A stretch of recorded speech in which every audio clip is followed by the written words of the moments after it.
ನಮಸ್ಕಾರ. ನಾನು ಹುಟ್ಟಿದ್ದು ವಿಜಯವಾಡ. ಅಲ್ಲೇ ಎಡ್ಯುಕೇಷನ್ ಎಲ್ಲ ಅಲ್ಲೇ ಆಯಿತು, ಬೆಳೆದಿದ್ದೆಲ್ಲ ಆಯಿತು. ಮದುವೆ ಆದಮೇಲೆ ಬ್ಯಾಂಗ್ಳೂರಿಗೆ ಬಂದಿದ್ದೀವಿ. ನಮ್ಮ ಫಾದರ್ ಐ ಸ್ಪೆಷಲಿಸ್ಟ್ ಆಗಿದ್ದರು, ತಾತನೂ ಡಾಕ್ಟ್ರೇ ವಿಜಯವಾಡದಲ್ಲಿ.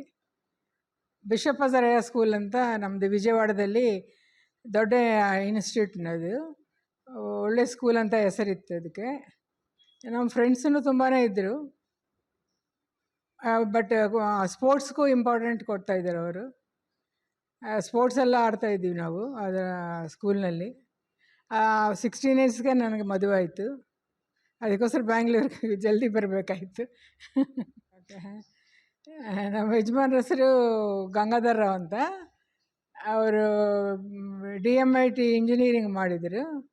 ಅವರು ಮಡ್ರಾಸ್ನಲ್ಲಿ ಓದಿ ಅದಾದಮೇಲೆ ಮದುವೆ ಆಗಿ ಇಲ್ಲಿ ಬ್ಯಾಂಗ್ಳೂರಿಗೆ ITI ಇಂಡಿಯನ್ ಟೆಲಿಫೋನ್ ಇಂಡಸ್ಟ್ರಿಯಲ್ಲಿ ಡೆಪ್ಯೂಟಿ ಜನರಲ್ ಆಗಿ ಕೆಲಸ ಮಾಡ್ತಾಯಿದ್ರು.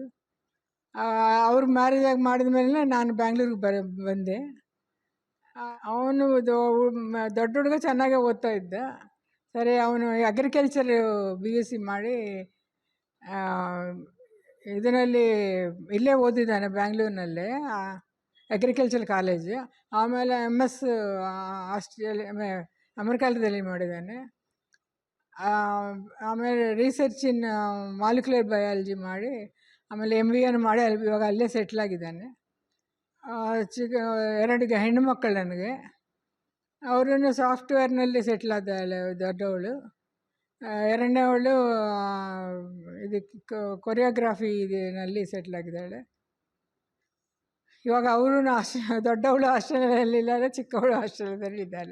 ಇವಾಗ ನನಗೆ ಸ್ವಲ್ಪ ಕುಕ್ಕಿಂಗ್ ಮಾಡೋದು ಅದೆಲ್ಲ ಸ್ವಲ್ಪ ಬಾಡಿ ಬ್ಯಾಲೆನ್ಸ್ ತಪ್ತಾ ಇದೆ, ಅದಕ್ಕೋಸ್ಕರ ತುಂಬ ಕಷ್ಟ ಅನಿಸ್ತಾ ಇದೆ.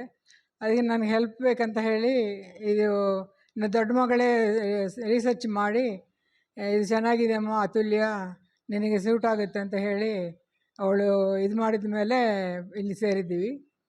ಇವಾಗ ನಮಗೂ ಚೆನ್ನಾಗಿ ಹಿಡಿಸಿದೆ, ಎಲ್ಲರೂ ಹೆಲ್ಪ್ಫುಲ್ಲಾಗಿರ್ತಾರೆ. ಒಂಥರ ಮಾತಾಡೋಕ್ಕೆ ಜನ ಇದ್ದಾರೆ. ಆಸ್ಟ್ರೇಲಿಯಾದಲ್ಲಿದ್ದರೆ ಮಾತಾಡೋಕ್ಕೆ ಯಾರೂ ಇರಲಿಲ್ಲ. ಇಲ್ಲಿ ಸ್ವಲ್ಪ ಹೋಮ್ಲಿ ಆಗಿರುತ್ತೆ, ಚೆನ್ನಾಗಿದೆ ಅಂತಲೇ ನಾವು ಇಲ್ಲಿ ಸೆಟ್ಲಾಗೋಣ ಅಂತ ನೋಡ್ತಾ ಇದ್ದೀವಿ.